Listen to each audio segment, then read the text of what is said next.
Pressure's on. Pressure's on, is it? Hey! Hey! Yeah, is it, can they read it? Saturday Night Live. Yeah, it's around the right way. Awesome. It's around the right way. Good evening. You! Saturday night. I think this is our first Saturday Night Live, isn't it? Is it? I think it's our first Saturday night. Marks 2 weeks, actually. It was 2 weeks ago on this very day that we actually kicked this puppy off. Was it? Yeah. So we burnt the boat. Oh, yeah. Two Saturdays ago. It's our 2 week anniversary, Brooksy. 2 week anniversary. Oh. 2 weeks anniversary. Nice. Well done, mate. Right. What are we going to do tonight? Oh, in the bank? In the bank. $1.40. Quick update. $1.40 still in the bank. No more cans today. Got our new upgrade. Got our new piggy bank. Where did you have that, Brooksy? $1.40. Hey, we did not buy that with our money. We did not buy that. I just want to show you guys. Brooksy had this at home. Yep. You know, what did you get this when you I think it opened was up my your first I think it was bank my account? first ever bank account. What, Yeah. when you were 12? Yep. Yep. Okay. Oh, yeah. No, well, you know, entrepreneur life, you know. It's actually I never outgrew it. No, but Brooksy.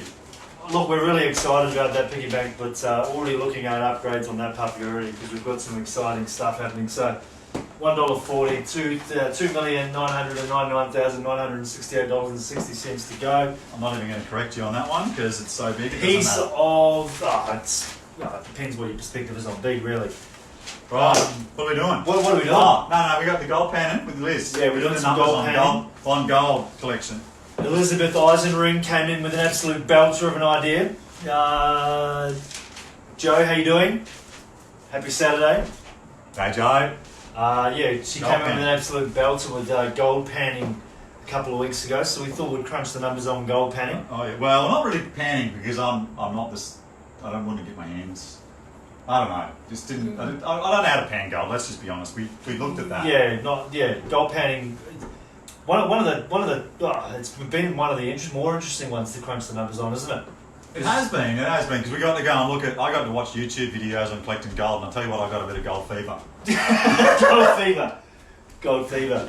So we broke that puppy down. Sorry about that. We just turned the fan off because it's 1,000 degrees in here. What's our break even's 3 million, so we started at that. And the current spot price of gold was at the time was $2,305, and I think it was yesterday it was $2,348. Yeah. So it worked out we needed to get about 1,304 ounces in the year. Look at the way he's standing here. Just have a look. Check this out. I love it. Check this out. Look, you go back. I've got to get my leg up. Look at that. We need a table. That's what I need, Brooksy. We need an upgrade on a table. Nathan Aherne getting his leg up. Talking about curbside collection soon, so maybe we'll have to get a table off a curbside collection. No, mate, maybe I need to join you here and just. So that worked out to be 3.58 ounces a day. Yeah. It's a fair bit. It's like 37 kilos of gold in the year.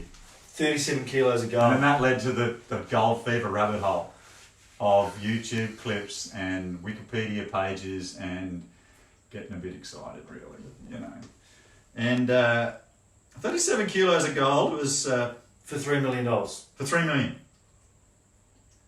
Seems like a lot of gold, though. Does it? Well, it did. The largest nugget ever. Now I'm going to come in with some trivia for you. The largest gold nugget ever found was the Welcome Stranger, and it was 78 kilos. It's found in Victoria. Oh, there you go. That to me, it's done. Yeah, but you don't have the Welcome Stranger. Oh, I'm just going off your numbers. You're saying that there's been a gold nugget Found for 78 kilos. Yeah. That's one nugget, right? It's twice as much big as we need. That's not even. Yeah, it's twice as big as what we need. Yeah. Well, that's not gold panning anymore. That's gold mining. I'm happy to do gold mining. Gold panning sounds. Okay, so I checked that out as well. Yeah. Like for gold mines and how much they cost to buy. They're about they sort of start at about 100 million. So it's just a little bit out of our $1.40 budget. What starts at 100 million? To buy a gold mine. Oh, yeah, but you only need to find one big piece of gold. Yeah, I get that, but how are we going to find it? So they charge you 100 million to buy the mine, and then you've got to mine the mine. No, you get the with all the equipment and stuff like that. Well, that sounds ludicrous. Yeah, so we could spend 100 million and make 3. We're just gonna find one nugget though. I get that, but if 37. it was that easy, buddy, We'd just be all running around finding nuggets. 37 kilos. What do you reckon? What do you reckon? Are we hot or are we cold? Well, look, put it this way, I found the place that it's likely to find at Kingover in Victoria. Kingover in Victoria is where we need to go. But I stopped before I found out how much it cost to get a Greyhound bus all the way from here to there because Kingover Victoria on the Google Maps did not look like that place was happening. Greyhound bus. What tickets are more than $1.40? They're just I didn't check. Just mostly because if you and I rocked up in Kingover Victoria in our gear and said we were out to find a nugget and just ran off into the bush, people might take us away. I'm sensing that you're not buying into this gold pounding thing. Well, that was the best option. Go to Kingover Victoria and just run through the bush until we tripped over a 78 kilo gold nugget. Yeah, but we don't need 78 kilos though. You're hooked on the 78 kilos. 37. I'm 37. Yeah, but have you seen how heavy gold is? Like 30. The welcome nugget didn't look that big, mate. Look, I reckon there's a house in Ascot that's got a jewellery box heavier than 37 kilos somewhere. Nothing. We're illegal, mate. We've got to be I'm illegal. not saying that. No, but when you see things and actually when you see the real gold in real life, it doesn't seem impossible anymore. Oh no. Well, look, if you and I at some point in the next 300 and something, 50 something days discover a 37 kilo nugget of gold, we're sorted. 3 million's already done. 3 million in the bank, 37 kilos. Yeah. Hot or cold, folks? Hot or cold? He's a lot keener on this idea than I am. Elizabeth Isenring, it's a cracking idea. Don't get me wrong, I wouldn't mind. I can open this window up, mate. I'm baking It's here. absolutely toasty in here. I know we got a few comments the other day wondering if we were sweating in here. The truth be told, it's an absolute hot box, and the air conditioning is definitely not an option for a startup. So. That's why we're in the sports gear. Yeah, that's it. Thanks, Nike. Yeah, we will get to collared shirts one day. Maybe we won't actually. Collared shirt was last time. Can't dress Let's up not nice go like you into guys a all the Hawaiian time. shirt. So gold panning at this stage. You guys be the judge, hot or cold. But Elisabeth Isenring, all the same. Look, okay, no, I need to put this in. If we found a 37 kilo gold nugget, it would be the 7th largest gold nugget ever found. Oh, look at that. We don't have to be number I'm one. even more excited about that then. So what we're saying in summary here, we find a 37 kilo nugget of gold. Yeah. We've got 3 million in the bank. Then we go in the history books of the 7th largest nugget found in Australia. And Australia is known for its mining, right? Is it known for its gold? I'm not sure. Yeah, I think so. It is gold? Yeah, well, we got like 5 of the top 10 nuggets. Brazil is the other place. We could go on a holiday to Brazil. I reckon we could get a ticket from Qantas for $1.40. Play a bit of volleyball for the next 360 odd days and nice. Might not survive very long on $1.40. yeah, I know we did get some kind messages from the group around the sign, the 8-cent sign. Oh yeah. We really do appreciate that. Thanks, Willie. Willie Manilli and Lucas Metacroft. Yeah. Lucas is all over. He's a big supporter of that bloke. He's a big supporter. He's a big supporter. Like Nicky. He holds us to account, that Nicky. Go hard or go home. I think we're going to call her go hard or go home, Nicky. Well, we call Nathan No Lube, and then there's Nicky straight into it. He says no comment on that one. Oh, no, fair enough. We'll get on to the next one. So I don't know if you all live in Brisbane, but at the moment where Brooksy and I live, we live a little bit apart from each other. They've had curbside collection where people put all their stuff out in the street, and we're like, there's got to be some way of making money in that one, didn't we? So we decided to do the numbers on metal recycling. Can I tell you a funny story? Actually, the other day I saw someone putting the stuff out, and I actually wound out the window and says, "Oh mate, what are you up to?" And he goes, "Oh, I'm just putting this on the street." And I said, "Mate, like, have you not heard of a tip or something?" And he said it was the curbside collection, and that's actually how I realised that it was curbside collection. Get busted in the poor I bloody chops. I had to eat my words. What a bloke. Yeah. Anyway. So we did the numbers. These ones are not as favourable, just so you know. They were a little bit brutal actually. Yeah. So I started off with the expensive metals, the aluminium, brass, copper. But I think that the steel one really puts it into perspective, doesn't it? So it worked out that we needed to get to make $3 million off a curbside collection by collecting steel. We needed to get 42.858 million kilograms in a year. Which doesn't seem like the number 40. I find it difficult to get my head around the size of that. 42.858 million kilograms. Yes. So it's a bit hard. So I thought I'd break it down into days. So it's 117,000 kilos a day. And Brooksy's How heavy is guns. a car? The average car would be a ton. Oh, a couple maybe. Let's be on So this. you need 117 cars a day. Yeah, you do. About that. 117. Wonder if the numbers on that, wonder if the 117 cars a day even getting written off in Australia. That'd be an interesting number to look at. Yeah, but they're a car, dude. It's not like an aluminium can. Like, we can't pick up a car. I mean, look at you. Oh, yeah, I get it. You've got some decent Come on, guns, but come I don't think they're that big, mate. I reckon I'd be knackered after 1 tonne, let alone 117,000 kilos a day. And $1.40 is not going to buy a crane, is it? Or any sort of yard to store the cars in at this stage. Yeah. But there is some good news.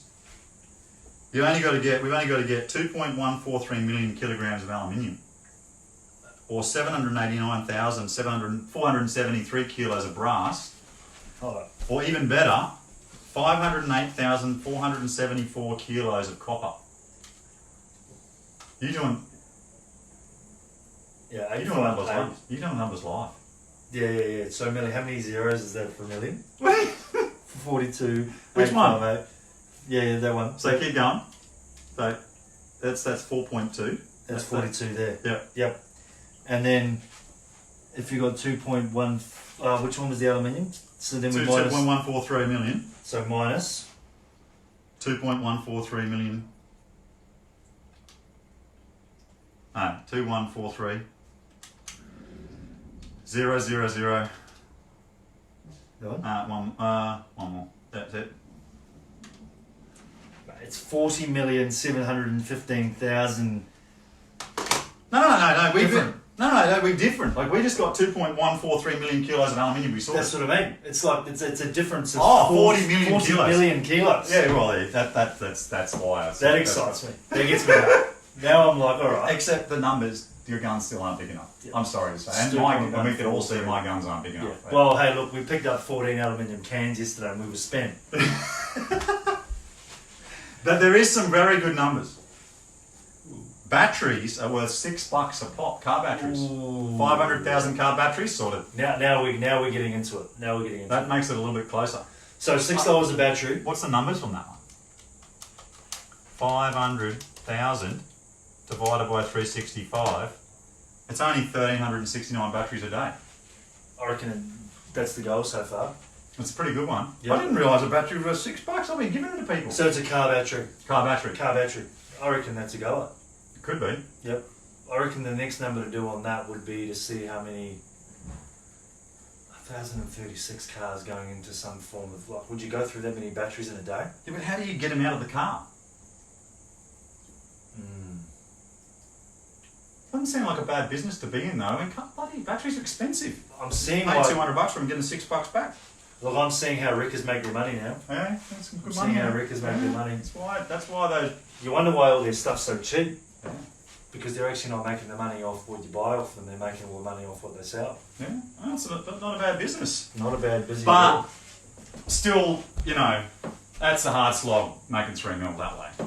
So I am going to say that I have not found a way to make money out of either of those two things. Would you say you found a way to make money that's like remotely feasible other than? I'm not saying that it's not. Well, look, there's got to be something in curbside collection because the people that do pick up the stuff, like, you can't tell me the council's paying them a whole lot of money to pick up the stuff. I reckon there's got to be something in it for. No, they dump it all.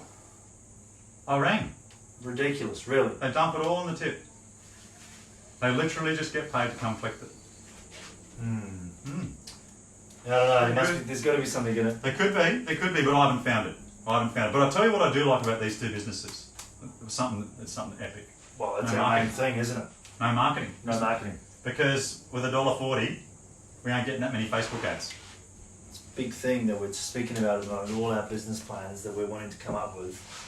We're wanting to create things that are already, like, aluminium cans. It's already a thing. It's already right there. The market's already there. Yeah, it's awesome.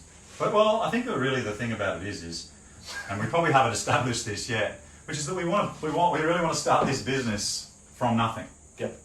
Like this is the point of this is zeros. What can we create? How creative can we get inside of creating a business with a bootstrap? Yep. Because it's Bootstrap. the bootstrap. I love that. I love that. Kia ora, Willie. Kia ora. So the market already exists. I love that. There's no one who says, look, you've got 37 kilos of gold. I don't want it. Yep. Or you need to buy a Facebook ad to sell it. Like you don't really need to do that. You just rock on down to the place that buys the gold and they buy it. Mm. So look, I still think Party Crashers is our leading winner at the moment. I'm not going to lie. Party Crashers. But hey, bearing in mind our Party Crashers idea has expanded. We've got to remember that when we first did the numbers, we worked out that we had to pick up a can a second to create 30 million cans. Yeah, and that was with no sleep over 24 hours. Alright, and then that evolved into Party Crashers. Yeah. From these guys saying, hey, yeah, have you thought of this? And then that turned into it's actually a feasible business now. Well, surprisingly feasible business. So we're not saying that curbside collection or gold panning is not I still think there's a possibility there. It could be something. Just would have to come up with another way to actually. Come on, Scott Jones. Scott Jones, where are you Come on, at? Scott Jones. Where are our ideas, people? Yeah. Vincent. We've got to do Vincent's. Yeah, Vincent's question. This is a question that doesn't seem to leave us, Vincent. So we like it at the $3 million for $1. So I thought, well, while I was in the numbers mood, I'd do the numbers. So I've got the number up there. It's just 3 million as a percentage of the world population. Hold on. Vincent's question. Oh yeah. Or it was sort of a statement or a question. It was a question. He said it was actually on one of our very first videos. He actually said, we brought it up a couple of times. He actually said, what if you helped 3 million people to achieve one of their goals and charge them $1? So make a difference to someone and charge them $1. Yeah. Yeah. So look, we were sort of straight away, we were like, wow, that's like, it's a no-brainer, it makes sense, but then it's like 3 million people. And then when we're thinking $3 million, 2 million people, and then what we did, this is where numbers work, we did the numbers, and it's actually like, so that means that we have to make a difference to, 3 million people sounds like a lot of people, right? Would you say? Well, it does, but when I go to do the numbers, a little bit of pee comes out, I get that excited. Yeah. Well, we did, that's actually a good point. We should cut that bit. Can we cut that bit? We actually should say that, because I think we got a little bit excited yesterday. Would you say? I think a little bit of pee came out. I'll speak for myself, because I can't speak for Nathan, but I did get a little bit excited yesterday when we went our first $1.40. Who doesn't get excited? And a little bit of pee did come out. And so I just want to own that the pee definitely came out. But then what we worked out, 3 million people, it's 0.0394736% of the world's population. That's what we're going to make a difference to. Make $3 million. So that is the number that's got us a little bit excited. When you say the number, I'm like, oh God, I would like to make a difference to more people than that. Like, I really like making a difference. Bearing in mind, this is only... But if we want to make 3 million, that's all we got to do. It's only our first 3 million. Yeah. It's only our first 3 million, and it's only our first 3 million people, and it's only our first 12 months. We might not even need 12 months. I know, but what it does is that this really everyone walks around like there's a lot of things that the world could do with. Yep. You've only got to find something that 0.03, let's just say 0.04% of the world's population. Let's make the number a bit shorter. Yep. 0.04% of the world population. Solve that many people's problems, and for $1, and you've made $3 million. Yep. So we love your question, Vincent. It just doesn't seem to go away. It keeps popping up over and over and over again. Well, I think we need to have a look at maybe some of the things so I think that's going to be a very vital number that we actually, maybe that number can be a number that goes up here with our statistical numbers that we keep, because really... Well, past the 0, let's put it up there. Any time that it looks... 0.04 pop. %. Yep, and then just put pop. I reckon that's the number that any time that it feels like, wow, that's like, whoa, we just go, hey, it's only 0.04% of the population that we make a difference to. Yeah. $3 million. That's if they're charging $1.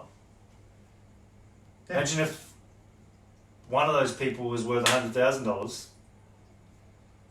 It's even less of the population. It throws that. I think it really what it makes it is it makes it interesting. Yep. It very much. And when I was writing the number down, one of the things that I've heard before, because I've worked in the startup here before, is that there's this view that a lot of startups create a solution then find a problem. Yeah. And then they fail because of it, because they can't find the problem. Mm-hmm. And what I loved about when you wrote that down is that if we found the problem and then created the solution for it, Yep. what do we need to do? We just need to have a conversation with a few people. Yep. That's it. Well, we're even talking about today, which we'll dive into a little bit deeper, I reckon. We talked about the rubbish truck that actually goes around before the council does and picks out the cans and spits out the garbage. Oh yeah, we've been doing a little bit that we said we wouldn't do. We've been getting a little bit excited about party crashes and Yep. expanding. I've had a conversation with a couple of mates about it. You know, they're going to jump in at some point and join the group. We're in talks with some big venues at the moment, actually. Oh, we're not talking to the venue. I talked to a mate who said, "Oh, you could maybe have a conversation with the venue." Yeah. So we're still working on the party crashes idea because it's the best one so far. It's definitely the best one. But And, if we do make it, we have to introduce ourselves as Can Man. Can Man. Can Man, that's our job Oh, description. you know what dropped for me today? You know Kenny? Which one? You know Kenny, the movie that they made about the plumber? And Oh yeah, the portaloos. Yeah. Oh, well, like, I know it was a movie in the end, but I got sucked into that. I thought that was real. Yeah. But that, I like, thought it was real. well, let's just say it was real. It's a pretty epic story. Oh yeah. You know? Yeah. It's like the Pooh Man. Yeah. The Can Man, the Pooh Man, it's like it's the same thing. It's interesting, isn't it? Is it? I don't know. I don't know, it's just interesting. Right? Pooh Man. You don't really want to introduce Can yourself Man. as that. Yeah, but that's what's interesting about it, isn't it? So it's challenging our views of the world, of ourselves and the world, Yep. really. Yeah. It's interesting. So really, I suppose in summary of what we've got going on tonight, gold panning. We need to find a 37 kilo nugget of gold, which would be the 7th largest in Australia. There's the sign. Really? We need that sign? Or Lucas? We need the sign. Willie or Friday Lucas, have you Silver. got that sign sorted? We'll send you the PDF. Curbside metal recycling. Look, we're open to expanding the idea based on the numbers. We'll take a photo and put the numbers in the group if anyone wants to have a look at them. And then Vincent's idea, when we break down the numbers, $3 million, $1 per person means that we need to make a difference to 0.04% of the population. I've had an idea on the gold panning Oh, hit me. already. Go. Mining cities. What mining cities? Oh yeah, we're going to have to go through this. I love it. I love these conversations. It really expands my horizons. 30-second pitch, go now. Well, cities, all the precious metals and stones come into cities. Yeah. Like, well, a large proportion of them. Well, we're all walking around every day, rubbing with our stuff. All of our jewellery's rubbing together and little flakes of stuff are falling everywhere. Does anyone mine cities? Does anyone come around with a machine and suck up all that stuff and mine it? Because mining is really bad for the environment. But could we mine and suck up all of the precious metals and stones that drop in cities? Those flakes, that powder, they already do in gold mining. Could we actually build a business that does that? And we clean up the city at the same time? There's something there. Ah. Well, that just takes me back to friends that I've had work in hospitality before, and they say that they make more than their wage by cleaning up the floor at the end of the night. It's the same thing, right? Yeah. It's exactly the same thing. It's exactly the same thing. Yeah. Something there. Right. Back to the drawing board. Back to the drawing board. So in summary, party crashes is definitely something that is it's a hot property at the moment. You've already summarised. Yep. Intention. Yep. These guys are up to making $3 million. All right. See you later. guys. Bye. Legends.